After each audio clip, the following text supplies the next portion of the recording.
जय हिंद मित्रांनो, आपल्या यूट्यूब चॅनलवर मी सर्वांचं मनापासून स्वागत करत आहे। आजच्या या व्हिडिओच्या माध्यमातून आपण संच मान्यता त्या संदर्भामध्ये लागलेला निकाल जो की कोर्टाने दिलेला आहे आणि त्या निकालाच्या नंतर माननीय संचालक महोदयांनी काढलेलं समायोजनाच्या संदर्भामधलं पत्र त्याविषयी आपण माहिती बघणार आहोत।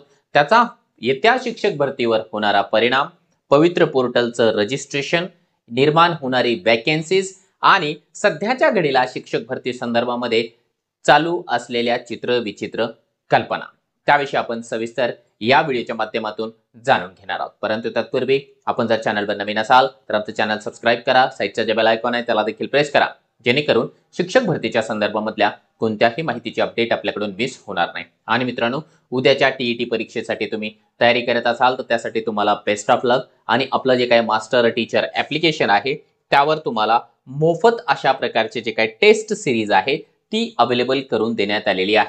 पेपर 1 च्या 2, पेपर 2 च्या 2 अशा टेस्ट सिरीज तुमच्यासाठी मोफत अवेलेबल आहेत। त्या तुम्ही जे आहे मास्टर टीचर नावाचं जे ऍप्लिकेशन आहे त्यामध्ये जाऊन निश्चितपणाने जे आहे सोडून पहा, कारण जे आहे ऍक्च्युअल मधला जो काही प्रॅक्टिस केलेली कधीही आपल्यासाठी बेटर असते। चला आता जाऊया आपण आपल्या महत्त्वाच्या मूळ अशा मुद्द्याकडे। मूळ मुद्दा म्हणजे काय आहे, तो म्हणजे आज या ठिकाणी जे आहे एक महत्त्वाचं पत्र आपल्याला मिळालेलं आहे। बघा, शिक्षण संचालनालय माध्यमिक उच्च माध्यमिक यांच्या वतीने हे बघा 20 नोव्हेंबरचं पत्र आहे। आता हे जे पत्र आहे ते इश्यू करण्यात आलेलं आहे मित्रांनो। या ठिकाणी विभागीय शिक्षण उपसंचालक, शिक्षणाधिकारी, शिक्षण निरीक्षक, मग ते प्राथमिक असेल, माध्यमिक असेल, जिल्हा परिषद असेल किंवा हे मुंबईसाठी जे लागू असतं त्यांच्याकरिता आहे। महत्त्वाचा आहे आपल्याकरिता विषय, कारण आपण टेट परीक्षा 2025 देऊन जे आहे येत्या शिक्षक भरतीची प्रतीक्षा करतो आहोत आणि त्याकरिता हा एक महत्त्वाचा टप्पा आहे। जरी आपला संबंध या गोष्टींशी नसला तरी देखील जे आहे इनडायरेक्टली आपला संबंध यांच्याशी आहे। कसा, तो थोडक्यामध्ये तुम्हाला सांगतो। बघा, 2024-25 ची जी संच मान्यता आहे त्यामध्ये अतिरिक्त शिक्षकांचं समायोजन करण्याच्या बाबत हे महत्त्वाचं पत्र आहे। आता यामध्ये त्यांनी रेफरन्सेस दिलेले आहे, समायोजनाचा जो काही नियम आहे आणि 2024-25 ची आताच इश्यू झालेली जी काही संच मान्यता आहे त्या संच मान्यतेच्या संदर्भामध्ये अगोदर हे समायोजन काय भानगड आहे ती पाहून घेऊया। आज काय आदेश आलेला आहे तो पाहून घेऊया। त्यानंतर रजिस्ट्रेशन, वॅकन्सी वगैरे वगैरे गोष्टीवर आपण याच व्हिडिओच्या माध्यमातून बोलूया। थोडंसं 1-2 मिनिटांमध्ये आपण हे समजून घेऊया। बघा, यामध्ये काय सांगण्यात आलेलं आहे की उपरोक्त विषयांवर कळवण्यात येत आहे की जो शासन निर्णय आहे, ज्याला आपण या ठिकाणी संच मान्यतेचा लेटेस्ट शासन निर्णय असं म्हणतो, 15/3/24 चा, त्यामध्ये राज्यामधील मान्यता प्राप्त जे आहे खासगी अनुदानित असेल, अंशतः अनुदानित असेल किंवा स्थानिक स्वराज्य संस्था असेल, म्हणजे जिल्हा परिषद, नगरपालिका, महानगरपालिका, त्यामध्ये प्राथमिक, माध्यमिक, उच्च माध्यमिक, अध्यापक विद्यालय, कोणत्याही प्रकारची शाळा असू द्या, अतिरिक्त शिक्षकांचं जे आहे किंवा शिक्षकेतर कर्मचाऱ्यांचं समायोजन करण्यासंदर्भामध्ये कार्यपद्धती विषद आहे या GR मध्ये। आता या अनुषंगाने त्याने सांगितलेलं आहे की 30/9/24 रोजीच्या पटावर नोंद असलेल्या आधार वैध विद्यार्थी संख्येनुसार संच मान्यता झालेली आहे आणि आता ही जी संच मान्यता आहे एप्रिल 25 च्या दरम्यान शिक्षणाधिकारी लॉग इनला उपलब्ध करून देण्यात आलेली आहे। आता ही जी संच मान्यता आहे 24-25 ची, त्या संच मान्यतेनुसार शिक्षणाधिकारी, जिल्हा परिषद यांनी जिल्हा स्तरावरून अनुदान प्रकार, त्यामध्ये मग अनुदानित आहे, अंशतः अनुदानित आहे आणि व्यवस्थापनाचा प्रकार समान असणाऱ्या शाळांमध्ये रिक्त पदांवर अतिरिक्त शिक्षक कर्मचारी यांचे समायोजन 13/5/2025 पर्यंत पूर्ण करण्यास्तव संचालनालयाचं ऑलरेडी या ठिकाणी 4थ्या महिन्यामध्ये पत्र होतं। या पत्रांमध्ये सांगण्यात आलं होतं। आता लेटेस्ट मध्ये त्याने काय सांगितलेलं आहे की या संदर्भामध्ये ना कोर्टामध्ये याचिका होत्या आणि आता या याचिकांचं फायनल निकाल लागलेला आहे आणि फायनल निकाल लागल्याच्या मुळे या ठिकाणी जे आहे आता या सगळ्या ज्या याचिका आहेत त्या निकाली काढलेल्या आहेत। मित्रांनो, आता जो 14 तारखेला आलेला संच मान्यतेचा निकाल आहे त्या निकालाच्या सोबत आणखीन बऱ्याच वेगवेगळ्या पिटिशनचा देखील निकाल लागलेला आहे आणि आता त्याच्यामुळे शासनाच्या समोरचे छोटे मोठे अडथळे होते, शिक्षक भरती, समायोजन, संच मान्यता वगैरे वगैरे, त्या सगळे छोटे छोटे अडथळे आता दूर झालेले आहेत। त्यांचं जे विजन आहे तो आपल्याला या ठिकाणी क्लिअरली दिसत आहे। आता त्यामुळे त्यांनी सांगितलेलं आहे की तदनंतर जो शासन निर्णय आहे 15 मार्च 24 मधला, त्याच्यामध्ये ज्या काही तरतुदी आहे त्या तरतुदीनुसार जे शिक्षक किंवा शिक्षकेतर कर्मचारी अतिरिक्त ठरत आहेत त्या कर्मचाऱ्यांच्या समायोजनाची जी कारवाई आहे येत्या 5 डिसेंबर 2025 पर्यंत पूर्ण करायची आहे।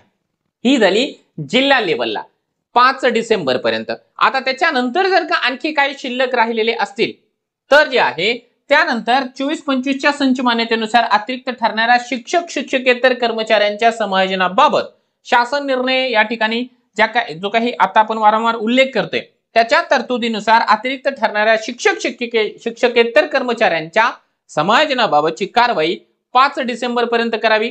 जिल्हा स्तरावर समायोजनाबाबत दिलेल्या कालमर्यादेत समायोजन प्रक्रियेनंतर समायोजन झालेल्या शिक्षकांचे वेतन जे आहे मूळ शाळेमधून काढू नये हे त्यांच्यासाठी सूचना आहे। आणि तिथून जर का आणखी काही शिक्षक या ठिकाणी शिल्लक राहिले तर विभागीय शिक्षण उपसंचालक लेवलला 19/12/25 पर्यंत ही जी प्रक्रिया आहे ती पूर्ण करण्यात यावी। आणि याचा जो काही अहवाल आहे 22 डिसेंबर 2025 पूर्वी या ठिकाणी सादर करावा लागणार आहे। म्हणजे ही जी संपूर्ण प्रक्रिया आहे 22 डिसेंबर पर्यंत कंप्लीट होणार आहे। हे जे पत्र आहे मित्रांनो या ठिकाणी डॉक्टर महेश पालकर सर जे की शिक्षण संचालक आहेत माध्यमिक उच्च माध्यमिकचे त्यांनी इश्यू केलेलं आहे। आता यावरून दोन गोष्टी आपल्याला लक्षात आल्या। 5 डिसेंबर पर्यंत आता एक तर संच मान्यता फायनलाइज झालेली आहे। संच मान्यता असेल किंवा समायोजन असेल या संदर्भामधल्या जेवढ्या याचिका होत्या त्या सगळ्या निकाली लागलेल्या आहेत। एक तर ती आहे। आता समायोजनाची प्रक्रिया होईल जे अतिरिक्त ठरलेले आहे त्यांचं समायोजन जिल्हा लेवलला या ठिकाणी 5 डिसेंबरला। आणि जर आता मुळात होतं काय माहिती का की काही शिक्षक या ठिकाणी जे आहे जिल्हा लेवलला अतिरिक्त जिल्हा समजा एका जिल्ह्यामध्ये 250 शिक्षक अतिरिक्त ठरले 250। आता त्या जिल्ह्यांमध्ये 200 जागा रिक्त आहे। आता या शिक्षकांचं जे आहे या 200 जागांवर समायोजन केलं जाणार आहे। ठीक आहे, इथली 200 ची वॅकन्सी या ठिकाणी संपली तरी देखील 50 शिक्षक शिल्लक राहिलेले आहेत। मग या 50 शिक्षकांना जे आहे मित्रांनो या ठिकाणी विभाग स्तरावर पाठवून दिला जाईल किंवा ठीक आहे आमच्या जिल्ह्यामध्ये आता जागा नाहीये याला विभागाला फेकून द्या। मग विभाग स्तरावर जे आहे यांना समायोजन करून घेण्याची जी तारीख देण्यात आलेली आहे ती आहे 19/12/2025। या तारखेपर्यंत जे आहे सगळ्या विभाग स्तरावरची जे काही समायोजनाची प्रक्रिया आहे ती संपलेली असेल। ठीक, आता याचा संपूर्ण फायनल जो अहवाल आहे तो फायनल अहवाल मित्रांनो या ठिकाणी 22 डिसेंबर पर्यंत पोहोचला पाहिजे माननीय शिक्षण संचालक ऑफिस पर्यंत असा संपूर्ण त्यांनी आराखडा सांगितलेला आहे। आता 22 डिसेंबरला आपल्याला ऍक्च्युअल मध्ये कळेल किती जागांचं समायोजन झालेलं आहे आणि समायोजन झाल्याच्या नंतर एक्झॅक्टली आता किती जागा शिल्लक आहेत। शिल्लक आहेत त्या शिल्लक जागांवर आपला हक्क आहे म्हणजे शिक्षक भरतीच्या उमेदवारांचा हक्क आहे। मग त्या जागा आपल्याला या ठिकाणी मागाव्या लागतील परंतु तोपर्यंत आपल्या लक्षात येणार नाही की एक्झॅक्टली किती वॅकन्सीज आहे कारण यांचं समायोजनाचा प्रश्न जे आहे अगोदर या ठिकाणी सोडून घ्यावा लागणार आहे। हा तर झाला एक महत्त्वाचा मुद्दा। आता आपण बाकीच्या गोष्टींवर बोलूया, अगोदर हे मिटवून घेऊया। हा चला बघा, आता हा तर झाला समायोजनाचा प्रश्न मार्गी लागलेला आहे। आता इथून पुढे आपल्या मनामध्ये निर्माण झालेला एक महत्त्वाचा प्रश्न आहे, सर रजिस्ट्रेशन कधीपर्यंत? तर एक गोष्ट लक्षात घ्या, रजिस्ट्रेशनसाठी शासन प्रशासन या ठिकाणी पॉझिटिव्ह दिसत आहे सध्या तरी। परंतु माझ्या पर्सनल ओपिनियन नुसार जे आहे माझं वैयक्तिक मत असं आहे की आता जी काही लागलेली आचारसंहिता आहे नगरपालिकेची ती नगरपालिकेची आचारसंहिता 3 डिसेंबर पर्यंत म्हणजे निकाल लागेपर्यंत चालेल।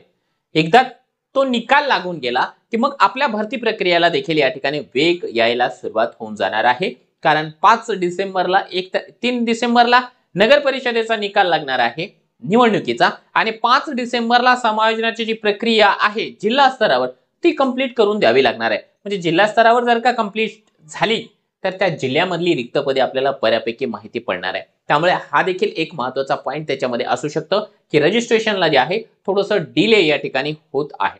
आता महत्त्वाचा हा देखील प्रश्न की सर सर्वत्र जे आहे या नवीन लागू झालेल्या शासन निर्णयाप्रमाणे संच मान्यतेमधली पदं उडालेलीच आहेत का? तर त्याचं उत्तर आहे नाही। सर्वच्या सर्व जिल्ह्यांमध्ये या ठिकाणी पदं अतिरिक्त झालेली नाही। निश्चितपणाने बऱ्यापैकी फटका या शासन निर्णयाचा बसलेला आहे परंतु माननीय उच्च न्यायालयाचा जो काही निकाल आहे तो निकाल आपण मान्य केलेला आहे, शासनाने मान्य केलेला आहे। त्या निकालाप्रमाणेच आपल्याला या ठिकाणी पुढे चालत राहावं लागणार आहे। तर आता या निर्णयामुळे ज्या छोट्या छोट्या शाळा होतात त्यांना थोडासा फटका बसलेला आहे परंतु या शासन निर्णयाप्रमाणे बऱ्याच नवीन जागा देखील आपल्याला रिक्त होताना दिसत आहे. एकतर रिक्त झालेल्या जागा वेगळ्या, त्याच्यासोबतच बऱ्याच मोठ्या प्रमाणावरती या ठिकाणी रिटायरमेंटच्या जागा देखील आपल्याला पाहायला मिळत आहे. त्यामुळे फार जास्त आपल्याला पॅनिक होण्यासारखं किंवा नाराज होण्यासारखं कारण या ठिकाणी नाहीये. दरवर्षी बरेचसे शिक्षक या ठिकाणी निवृत्त होतात. निवृत्त झालेल्या जागा देखील या ठिकाणी पवित्र पोर्टलला आपल्याला पाहायला मिळतील. त्यामुळे आता येत्या एक आठवड्याभरामध्ये निश्चितपणाने पवित्र पोर्टल मार्फत बऱ्याचशा हालचाली आपल्याला सुरू होताना पाहायला मिळू शकतो. कारण त्या पद्धतीने आपल्याला अपेक्षा आहे. आचारसंहिता देखील या ठिकाणी संपणार आहे, त्याचा देखील आपल्याला फायदा होणारच आहे आणि समायोजन देखील लवकरात लवकर होणार आहे, त्याचा देखील आपल्याला निश्चितपणाने फायदा झाल्याशिवाय राहणार नाही. याच्या व्यतिरिक्त आपल्याला जर का काही शंका असेल, काही मनामध्ये आपले प्रश्न असेल शिक्षक भरतीला घेऊन, तर आपण या व्हिडिओच्या खाली कमेंट बॉक्समध्ये प्रश्न विचारू शकता. तुमच्या सर्व प्रश्नांना उत्तर देण्यासाठी मी पुरेपूर प्रयत्न करेन.